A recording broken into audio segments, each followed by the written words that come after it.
Olá, meus queridos irmãos, sejam todos muito bem-vindos ao canal IPUPM.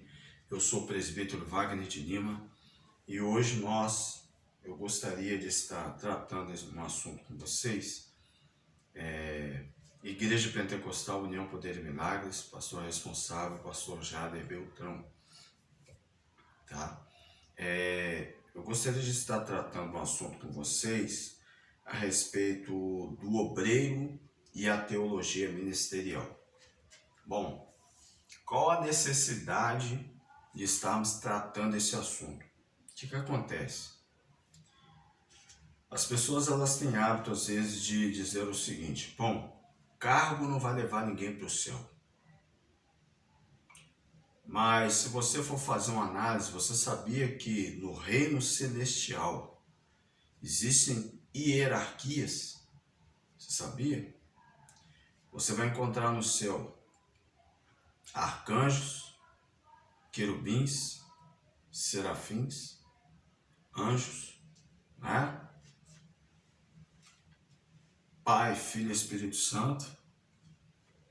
E aqui na terra, o reino de Deus aqui na terra, nós temos também as hierarquias eclesiásticas. Eclésia vem de igreja, né? Então, você vai encontrar, infelizmente, pessoas por não obterem um conhecimento, você vai ver essas pessoas usarem essas expressões. Ah, mas por que tanto isso? Por que tanto aquilo? É claro, é lógico, existem os exageros, tá? Você vai encontrar, por exemplo, igrejas evangélicas que já não é mais pastor, já não é mais apóstolo, já é pai apóstolo, já é unção do arcanjo, já é matriarcal, patriarcal. Você vai encontrar esses exageros, né? Existe até uma questão, entre aspas, a respeito do ministério apostólico. A gente vai estar tratando isso uma outra hora aí. Vamos buscar informações. Vai estar trazendo para vocês a respeito do ministério apostólico no Brasil. Porque tanta ênfase ao título como apóstolo. Então nós vamos fazer aí uma análise, vamos fazer uma busca. Tá? Estamos aqui para ficar escondendo nada. Não é crítica. Não é crítica. É simplesmente você pegar algo que para muitos é novo, tá? Mas quando a gente vai estudar a palavra, a gente vai encontrar alguns problemas em relação a algo que a gente coloca, mas que às vezes não tem embasamento bíblico nenhum para isso. Então a gente precisa tomar muito cuidado com aquilo que a gente se apropria, que muitas das vezes aquilo não tem embasamento bíblico, não tem uma ordenança bíblica da parte de Deus. Então tem muita coisa acontecendo no evangelho aí, que eu como presbítero eu não sou a favor, sou totalmente contra, tá? Falo mesmo, tem muita coisa acontecendo mesmo aí, que não tem nada a ver com aquilo que é bíblico, não tem nada a ver com aquilo que é a palavra. O que não é bíblico, não tem a ver com a palavra, a gente pode falar. E o que for bíblico, que tem a ver com a palavra, a gente,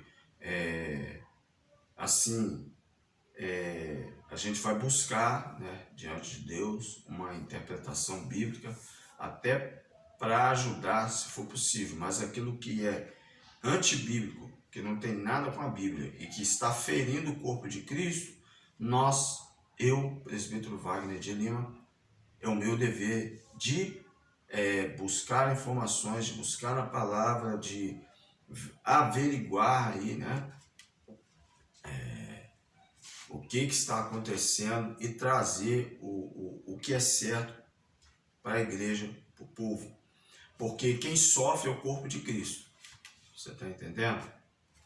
Pastor sofre muito. Corpo de Cristo também, porque tem pessoas ali que, pessoas incautas, pessoas neófitas na fé, pessoas que não têm um grau de conhecimento, não precisa ser elevado, mas que não tem ali um certo conhecimento até o momento onde ela possa discernir aquilo que é de Deus e aquilo que é do mundo. Então nós temos hoje no Brasil, não estou falando em outros países, no Brasil, nós estamos no Brasil, há um problema seríssimo hoje nas igrejas evangélicas se tratando do corpo de obreiros.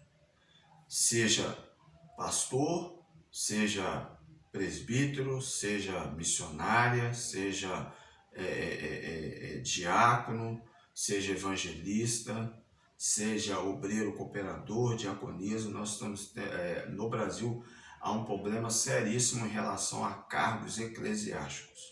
Pessoas que estão sendo levantadas antes da hora, pessoas que estão sendo levantadas antes do tempo, pessoas que se intitulam pelo título, por achar que é muito bonito, pessoas que nunca tiveram uma experiência, né, para chegar, para exercer aquela função, porque existe todo um preparo, não é só preparo teológico. Tem gente que acha, fiz um curso de teologia de 3, de 4, de 5, de 6, de 10 anos, sei lá quanto tempo, numa excelente faculdade, mas não tem preparo nenhum.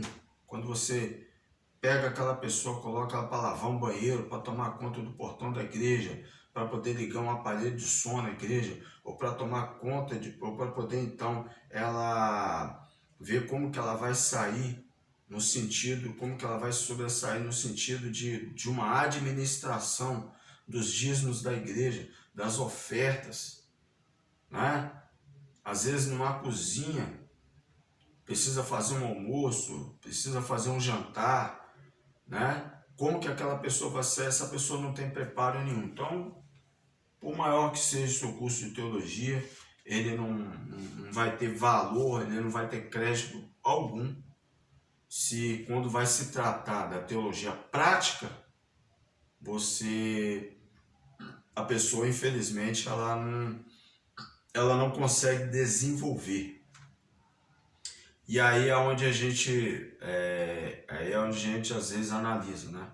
Você pega às vezes aquela pessoa que ela não tem muito estudo teológico ou muito estudo, ela não tem aquele estudo, por exemplo, uma pessoa às vezes que não teve tempo na vida para poder se formar, para poder se preparar para a vida, né?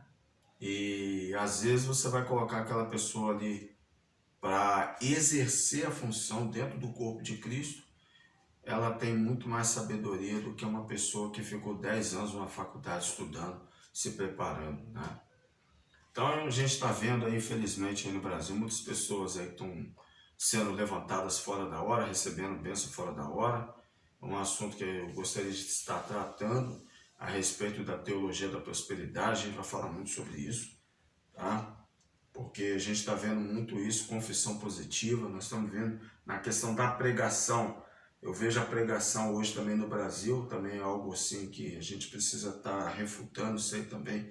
A pregação no Brasil hoje está muito complicada, as pessoas estão levando a pregação por um outro lado, não estou dizendo todos, mas há uma parte, um grupo de obreiros hoje levando a pregação de forma equivocada por um outro lado, né?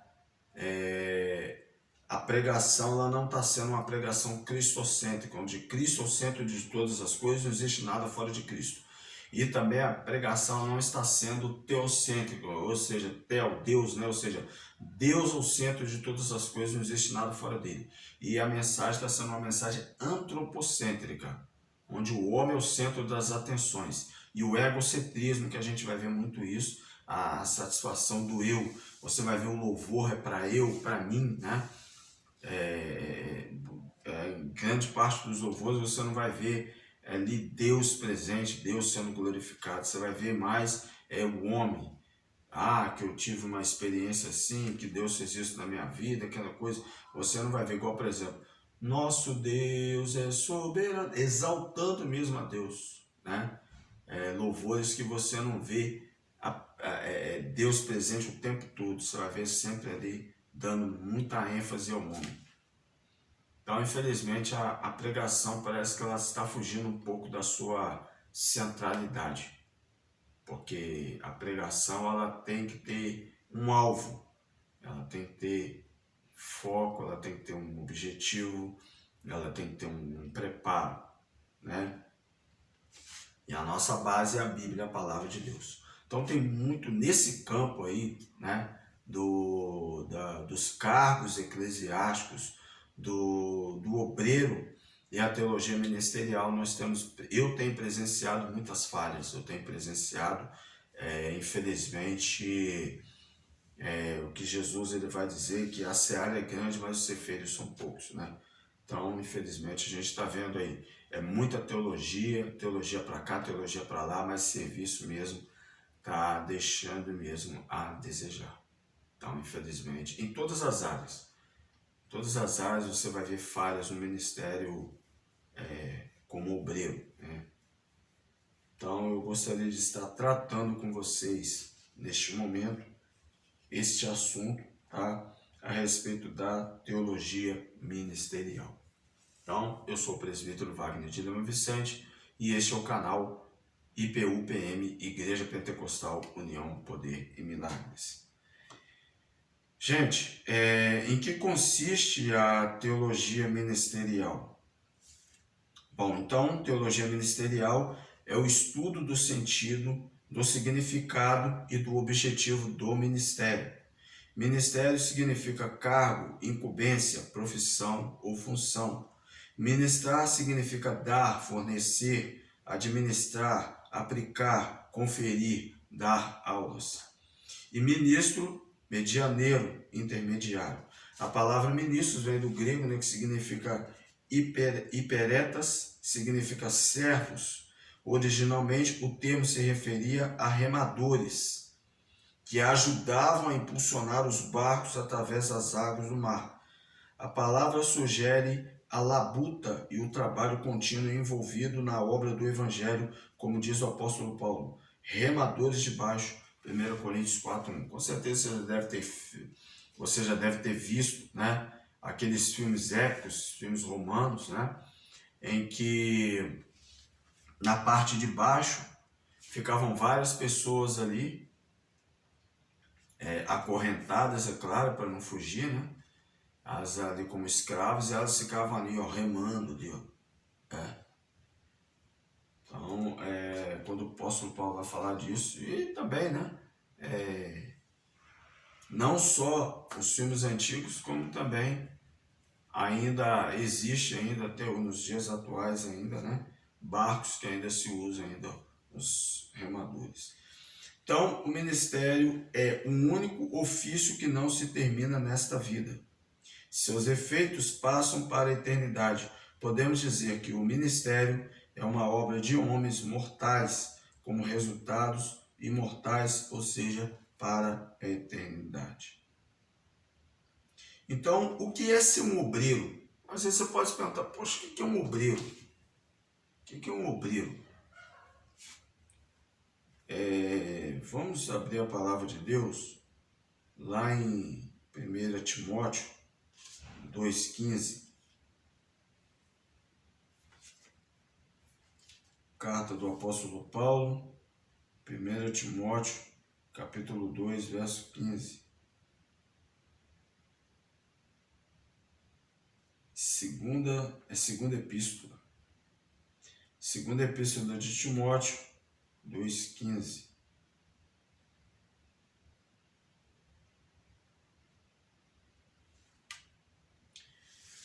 Procura apresentar-te a Deus aprovado, como obreiro que não tem de se envergonhar e que maneja bem a palavra da verdade. Então nós vamos aí agora, obreiro, né, que trabalha, é aquele que se ocupa, que lida ou trabalha em qualquer obra. Mas aí nós vamos ter aqui um outro significado também. Obreiro da casa de Deus é aquele que trabalha e não dá trabalho. Depois eu vou mostrar para vocês aqui exemplos de bons obreiros e exemplos de maus obreiros na Bíblia, tá? Deixa a gente se aprofundar um pouco mais aqui, daqui a pouco a gente entra nessa parte aí.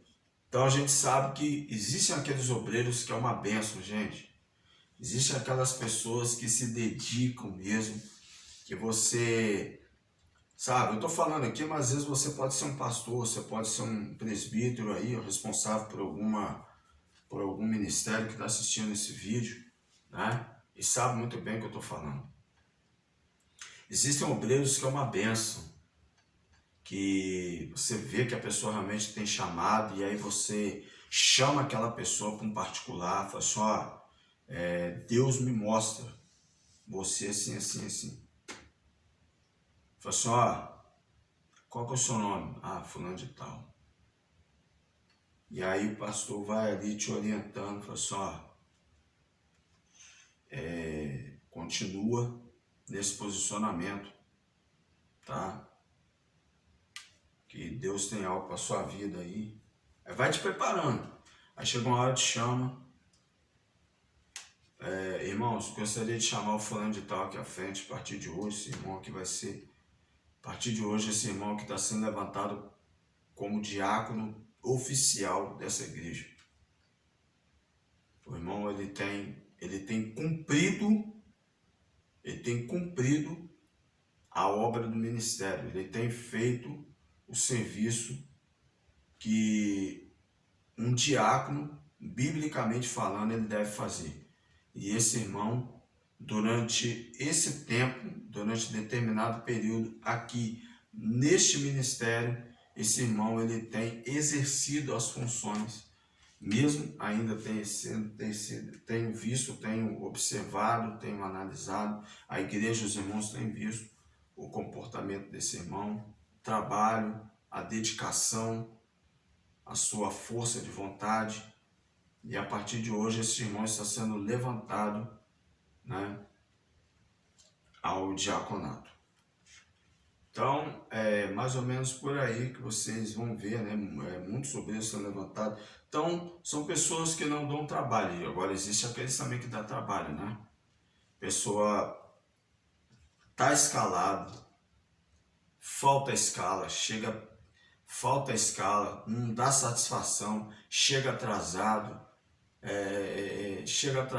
não tem responsabilidade, não coopera com a obra, sabe? Faz o que quer, chega a hora que quer, aí quando dá uma oportunidade lá na frente, chega lá na frente lá para querer descer o cajado nos irmãos. Vocês estão entendendo o que eu estou falando, né? Vai pegar um texto para ler lá, ler um texto sem interpretação e sai falando qualquer coisa de qualquer jeito, enchendo a linguiça. Então são pessoas que não trabalham, são pessoas que não foram ainda disciplinadas. E a verdade é essa. Às vezes até foi disciplinado, mas quer fazer o que quer. Então são pessoas que dão trabalho. Felizmente essas pessoas elas precisam na verdade, de libertação. Tá? Precisa o dirigente da igreja chamar essa pessoa para um particular e conversar com essa pessoa, porque o corpo de Cristo ele não pode sofrer por causa de um obreiro, né? Que não tem responsabilidade, que não tem compromisso, que acha que tem que fazer o que quer, porque o corpo ele não me pertence, o corpo pertence a Cristo. Foi Cristo que derramou seu sangue pelo corpo dele, né? Eu ou qualquer outro dirigente, apenas nós estamos ali para zelar pelo que Cristo ele fez na vida das pessoas que estão ali. Aí o obreiro, né, coopera na realização da obra do Senhor, é aquele que se descobre como serviçal do Senhor e atende sem tardar o seu chamado, né? João 15,16 vai dizer o quê? Não fostes vós que escolhestes a mim. Não é o homem que escolhe a Deus, é Deus que escolhe o homem. Mas eu vos escolhi para que vades e deis fruto, e que o vosso fruto permaneça. Então Deus ele chama o homem, não é o homem que chama Deus, não. É o homem que escolhe a Deus, não. Número 4, o que qualifica um bom obreiro? Já falamos, que é aquele que trabalha, que não dá trabalho. O obreiro da casa de Deus é cuidadoso, aplicado em suas tarefas, não faz nada por obrigação, mas por gratidão a Deus, que o chamou para esta grande obra. É constante na fé e os seus olhos são bons. Aquele obreiro que faz tudo por obrigação, faz tudo que o pastor mandou, ele não tem no coração desejo de estar lá, prazer, satisfação, alegria, acaba o culto, fica na pressa para ir embora, aquela correria, aquele negócio, a não ser que vai trabalhar naquele tempo ali, ó, entre o horário do culto e vai bater cartão tal horário, precisa ir correndo para ir para o serviço diferente, ou alguma urgência precisou sair, mas fora isso aí, já antes de acabar o culto, já fica olhando para o relógio da igreja, já fica naquela ansiedade para sair, ou para chegar em casa para assistir futebol, para assistir jornal, para ver outras coisas mais. Tem muita gente que é assim, que está com a mente tão cauterizada, fica doido às vezes para mexer no celular, para ver quem mandou a mensagem, quem é isso, que é aquilo. Então, infelizmente, nós temos presenciado estas falhas dentro do corpo de Cristo. Né? Então, é constante na fé. Número 3, o obreiro da casa de Deus é aquele que tem maturidade, ou seja, é equilibrado emocionalmente e espiritualmente, aceita conselho, correção e críticas construtivas, não levando para o lado pessoal. Né? Felizmente, quantos obreiros aí não tem maturidade nenhuma? Você vai falar com o obreiro, o cidadão começa a levantar a voz, começa a se achar o bambambam, né? Aí bate no peito, aquela arrogância, aquela estupidez. Aí ele mesmo, né? Deus, ele mesmo vai se afastando, você tá entendendo? Aí vai se afastando, sabe? Acontece muito, irmãos, dentro do corpo de Cristo, no Brasil hoje, acontece muito isso aí, muito mesmo. Tem muito obreiro aí que, ó, vou te falar, só Jesus para ter misericórdia, tá? Difícil mesmo a situação, tá? Obreiros que não têm maturidade, pessoas que não é equilibrada, que não sabe aceitar a correção, não aceita conselho, sabe? Às vezes o pastor vai lá, faz uma crítica, mas é algo construtivo, algo para dar crescimento. Aí começa a levar tudo para o lado da razão. E o problema é que quando a gente leva as coisas para o lado da razão, aí é que a gente peca. A gente vai ver depois, não vai levar, não vai ver na hora. Não vai ver na hora da razão. O cara começa a ficar nervoso, começa isso, aquilo. Eu já vi obreiros assim já. Obreiro que chegou até a quebrar o retrovisor do carro do pastor, um diácono da igreja uma vez, eu lembro disso, muitos anos atrás. Eu já vi determinadas atitudes, pessoas de pirraça lá na varanda da igreja. Ah, que ninguém me ama, que é isso, que aquilo, umas bobeiras, falta de maturidade de certos obreiros. Tá? Eu também já tive as minhas falhas já também, mas graças a Deus eu consegui superar tudo isso, o Espírito de Deus me corrigiu, me disciplinou, e eu procuro hoje ser um bom obreiro. Você precisa procurar ser um bom obreiro, tá? Sem querer se vangloriar, se exaltar. O obreiro da casa de Deus tem senso crítico para avaliar o desempenho do seu trabalho no reino. Ou seja, ele mesmo se questiona dizendo: Deus tem se alegrado com o meu serviço? Como estou servindo a Deus com o ministério que ele me confiou? É uma pergunta, são duas perguntas que a gente precisa analisar aí, tá?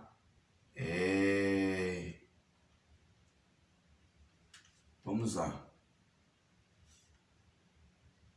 Deixa eu só mudar aqui.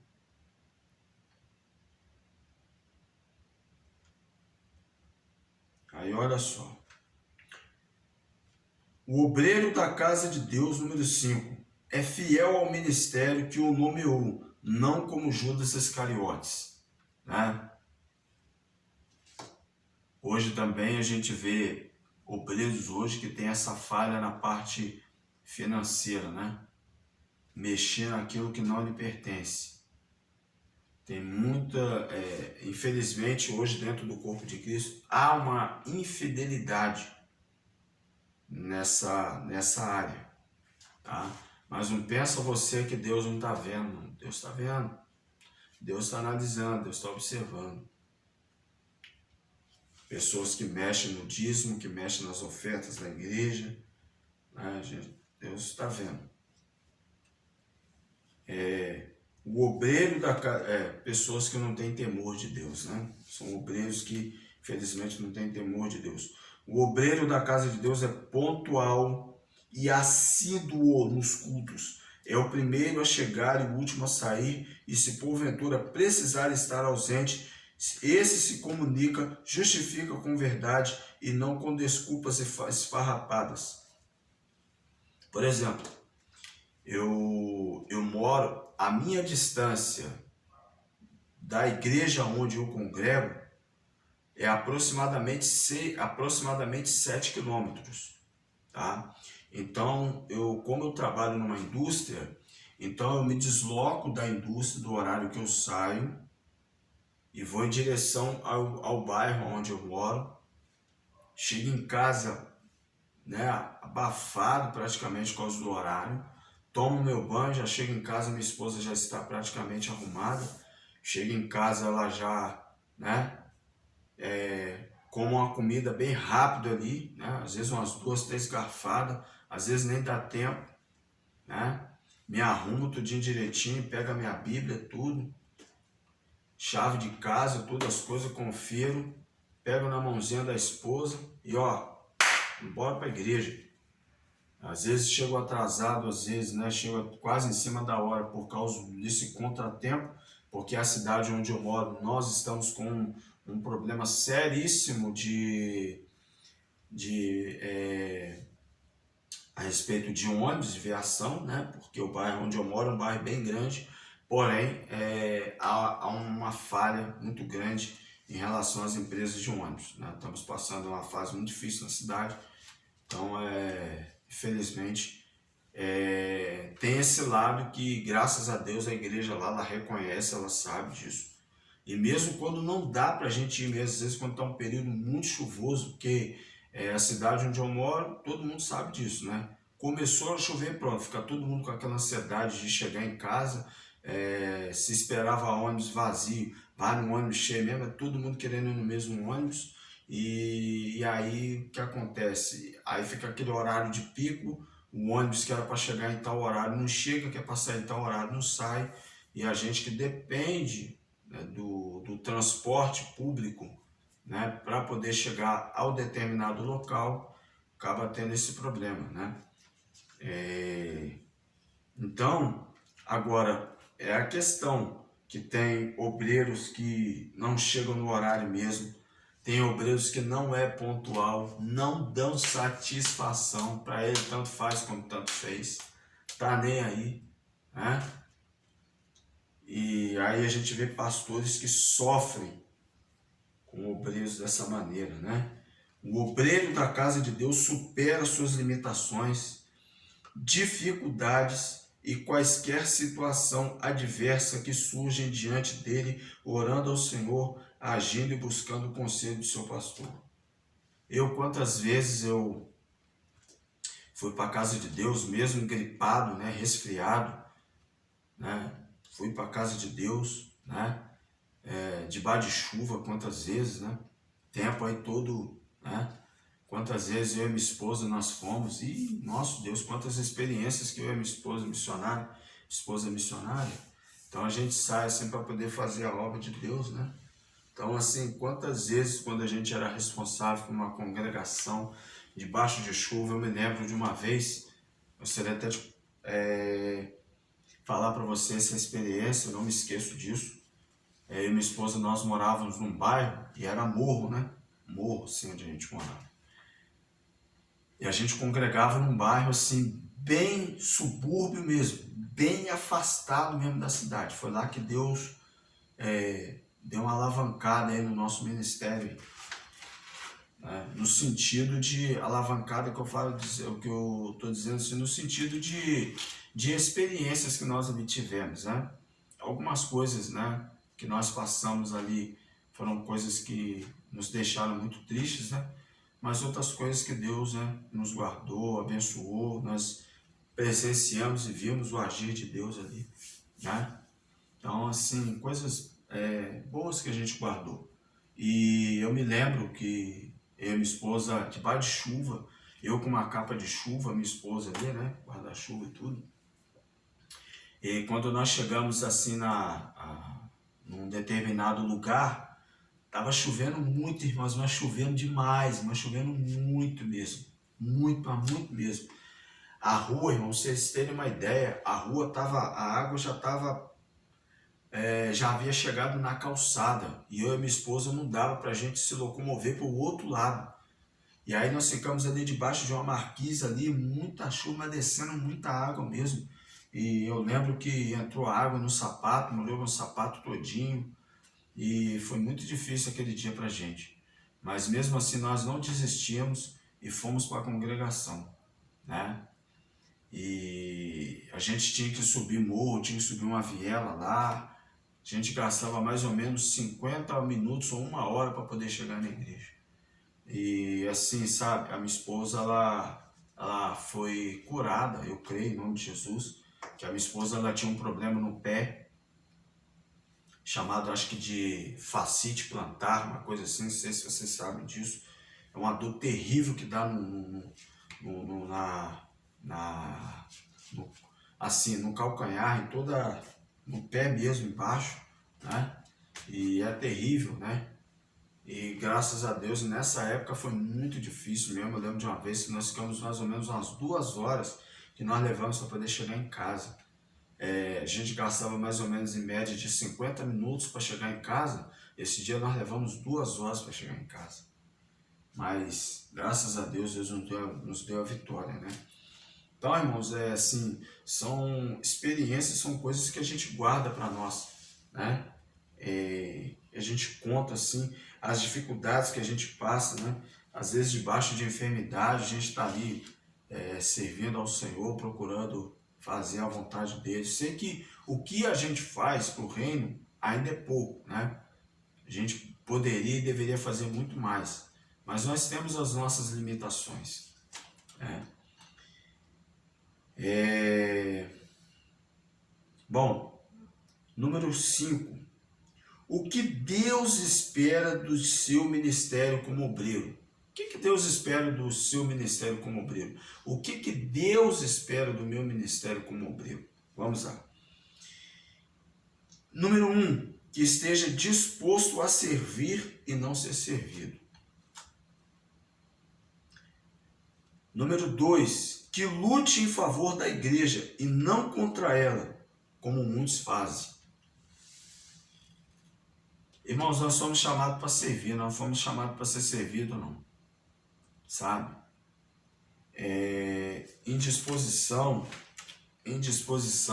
em fazer a obra de Deus é algo terrível. Tem muita gente aí, muita gente assim que, como que eu posso dizer? Pessoas fazendo vista grossa. Às vezes o pastor chama o obreiro, sabe, ministério. Vou te dar uma congregação na sua mão, lá lugar tal, o obreiro não quer ir, porque não quer sujar o sapato de barro. Pelo amor de Deus. Às vezes aquela igreja lá, às vezes o lugar para onde você vai, às vezes seu pastor, às vezes é um homem de Deus, tá? Um homem que foi chamado por Deus, e às vezes está você enviando você para aquele lugar lá, né? Ah, mas tem 5 pessoas lá, não importa, não interessa. Ah, mas eu vou andar no meio do bar, não interessa, não importa. Às vezes aquele lugar para onde você vai é onde Deus vai mudar a história da sua vida, da vida da sua esposa e da vida da sua família. E a gente vê, infelizmente, hoje, muitos obreiros hoje fazendo vista grossa do chamado. Nós não fomos chamados para ser servidos, nós fomos chamados para servir. E infelizmente a gente vê isso hoje, né? Eu me lembro daquela passagem de Atos dos Apóstolos, capítulo 13, quando vai falar que o Espírito de Deus separou Paulo e Barnabé para a obra que vos tem chamado. Para onde que eles foram? Eles foram para uma cidade chamada Salamina, no Chipre, que é uma ilha, né? E eles foram muito perseguidos lá, mas Deus deu a vitória, né? Então, atenda ao chamado, meu querido irmão. Se Deus está te dando oportunidade de você ser levantado como presbítero, meu irmão, abraça. Se Deus está te dando oportunidade de você ser um diácono na casa de Deus, abraça, meu querido. Abraça. E outras coisas mais, abraça. Não fica, Deus é que te sustenta, é Deus é que te capacita. É isso que você precisa entender. O mistério de todas as coisas é Deus, é Cristo. Né? Por trás, acima do teu chamado, do meu chamado, do nosso chamado, está Deus. Tá? Então, não cruza os braços, não lança a mão do arado, não olha para trás, não. Olha para frente, olha para a cruz, olha para Cristo. Deus vai te dar a vitória, em nome de Jesus. Lute, meu irmão, a favor da igreja, cara. Seja contra ela, não, como muita gente faz. A gente tem visto, infelizmente, muito obreiro aí que é contra a igreja. Contra. E fica criando partido. Hoje, principalmente em redes sociais. Cidadão faz o negócio aqui, me acessa as redes sociais e me joga lá nas redes sociais. Arrebenta com a igreja. Depois o pastor tem que ir lá fazer todo um trabalho para pagar aquilo lá. Infelizmente. 3. Que seja um exemplo para a igreja como obreiro aprovado, na prática da palavra, no tratamento amoroso e sincero para com os irmãos, no exercício da fé, na pureza de coração, sem maldade, sem maldade e malícia para com os santos. Então seja exemplo, meu querido. Seja exemplo. Número 4, que traga no coração a ideia de unidade, não divisão. Meu Deus do céu, o que tem de gente criando divisão dentro da igreja. Meu Deus do céu, tá difícil. Nosso Deus, paz. Aí o que acontece? Está dentro da igreja, ele não está satisfeito, aí sai, aí vai montar outro grupo, vai montar outra igreja. Tipo de rebelião, sem a direção de Deus, fazendo as coisas de qualquer maneira. Aí quando vai para outro ministério, aí chega lá, começa falar mal do pastor, falar mal da igreja, falar mal dos irmãos. Aí, meu querido, aí tira a fé dos outros, sabe? Contamina a igreja. É um velho ditado que a gente sempre diz, olha, não existe igreja perfeita. Não existe igreja perfeita. Toda igreja, toda a instituição, denominação, tá? Ou comunidade, como alguns têm esse nome, né? No dia que você encontrar uma igreja perfeita, não entra nela, porque se você entrar nela, você vai estragar ela. É isso que muitos falam por aí. Que é isso? Porque não existe igreja perfeita.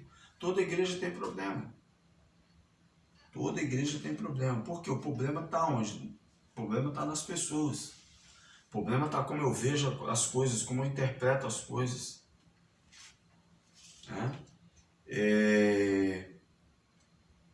Então, vamos evitar divisão, tá? Número 5, que respeite a opinião do seu próximo. Deus não espera que sejamos iguais, mas sim que tenhamos o mesmo propósito e aplicação da sua obra. Filipenses 4:1. E por último, que respeite seu pastor, obedeça-o, honre-o e procure imitá-lo. Irmãos, o que tem de gente hoje que falta respeito com a autoridade pastoral, fica batendo de frente, fica retrucando tudo que o pastor fala, pessoa, gente ranzinza, sabe? Murmurando, tudo reclama, está satisfeito com nada. O pastor deveria fazer desse jeito, deveria fazer daquela maneira. Poxa, não consulta com o pastor, não conversa com o pastor, vai fazendo as coisas. Vão fazendo de qualquer jeito. Gente, existe uma autoridade espiritual ali. Quando a gente vai para as cartas do Apocalipse, que você vai ver ali o apóstolo João mandando mensageiro às igrejas nas cidades daquela época, que era Esmirna, Pérgamo, Esmirna, Éfeso, Esmirna, Pérgamo, Tiatira, Sardes, Filadélfia e Laodiceia, que são as 7 igrejas, era o anjo daquela igreja. Era o anjo daquela igreja, ou seja, era o pastor responsável por aquela igreja. Tá? Então a gente precisa ter um pouco de respeito em relação ao ministério pastoral. Ministério pastoral. Foi Deus que o levantou, Deus que o confiou o trabalho ali, então tenha respeito. Tá? Ok? Então nós vamos encerrar essa primeira parte por aí, tá? E depois nós vamos tratar, vamos falar assim, poucas coisas a respeito dos cargos eclesiásticos, tá? E nós vamos entrar em alguns aspectos de como deve ser o nosso proceder dentro do ministério do Senhor Jesus Cristo, dentro do ministério, na verdade, dentro do ministério, dentro das igrejas, né? Como que deve ser a postura, a conduta do obreiro dentro do corpo de Cristo nas igrejas. Amém? Um abraço a todos vocês, até o próximo vídeo. Deus os abençoe.